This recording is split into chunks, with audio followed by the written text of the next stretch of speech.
So your ebbs and flows, you're going to have kind of a center that's what everything always comes back to. So if you ebb, which is dipping down, you come from center, you drop down, you come back to center. You flow, go center, up, back to center.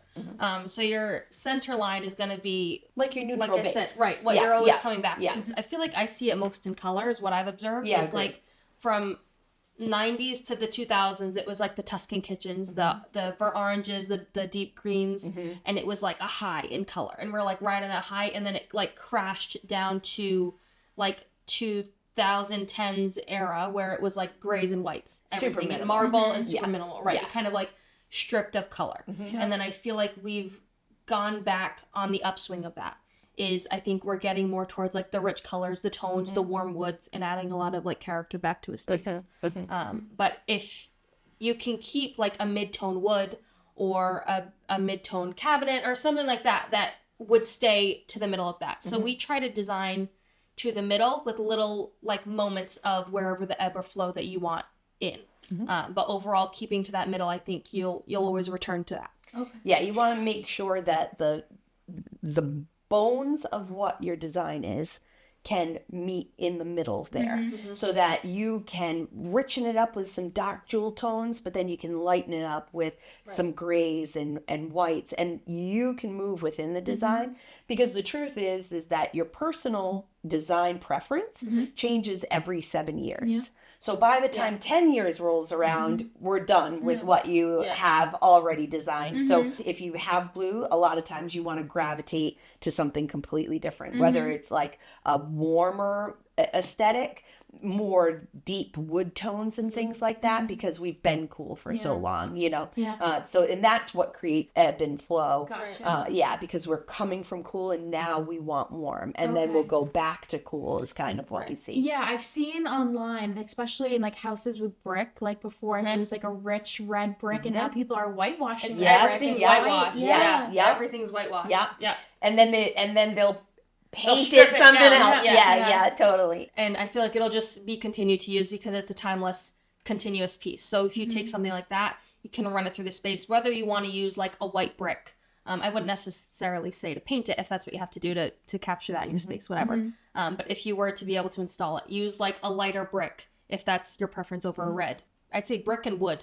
I feel like you can't go wrong with it. And what I've also noticed that way is that black gutters and black roofing, you know, a lot of times they pair with like a brick like that, like a brown, a more neutral, and it's softer, but now we're getting into some heavy contrast.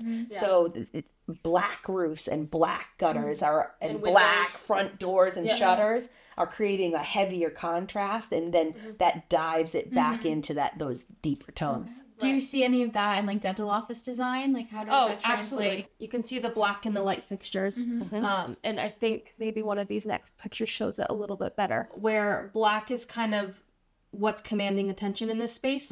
And it's used so intentionally that the rest of the shell kind of falls behind the black and lets that be what's your focal. But you could easily say in the 7 years when your taste kind of changes, you can add a darker accent wall or a wall covering or something to that would combat with the black a little bit and totally change the feel of the space. Right.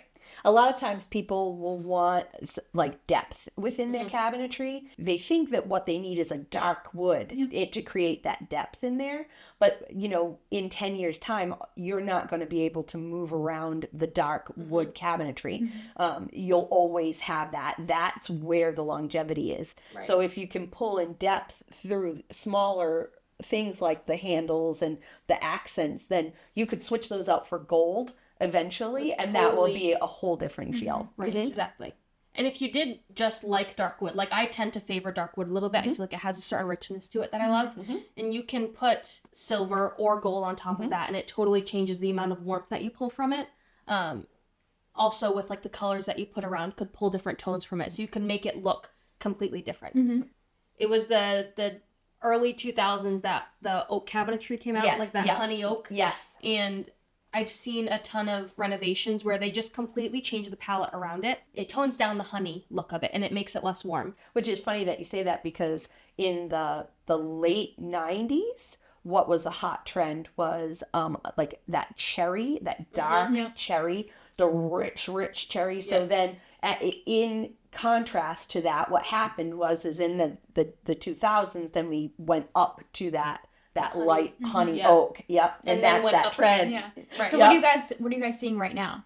Kind of like this mid-tone. I think people are starting to catch on to the fact that, you know, you need to be flexible within your design, and that, you know, you want to put your trendy things on the things that don't cost you a lot of money. Right. So if you're investing in your equipment, you have to make sure that you're going to be able to move around it, and the design can move around it. I feel like what I see now is just less saturation, but still an embracing of the warmth that you get from wood. I see a lot of the times, I actually just had a consult call where the doctor mentioned wanting a very clean and blank space. But he said, I love the warmth that like wood and plants bring in.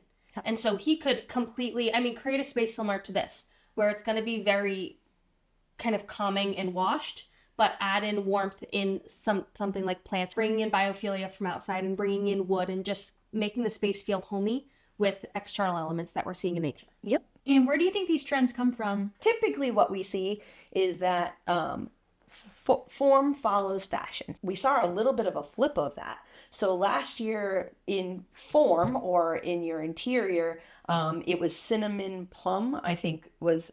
cinnamon slate. Cinnamon slate, was the Benmore color of the year, which is funny because that's the hot tone right now for fashion. Mm-hmm. So it has changed a little, that maybe fashion is following interior, but that's typically how you look ahead of trend. Yeah, they kind of move together, form and fashion. They sure do. And are these trends moving faster or slower now, or do you think it's usually like... That's a great question. It is, yeah. I feel like there's a lot of like fast fashion, small things are moving really quick, like hair clips and nail designs and things like that, talking about fashion particularly. And interiors, I feel like there's a lot of like artistic little gold pieces, or like knickknacks are coming back. I feel like when COVID happened, everyone stripped their house. Yes. Like, I need a space to breathe. Yeah. And that's, I think, where gray and like clean. Yes. And then I feel like now people are kind of missing that. And so they're adding the little nostalgia bits back into it.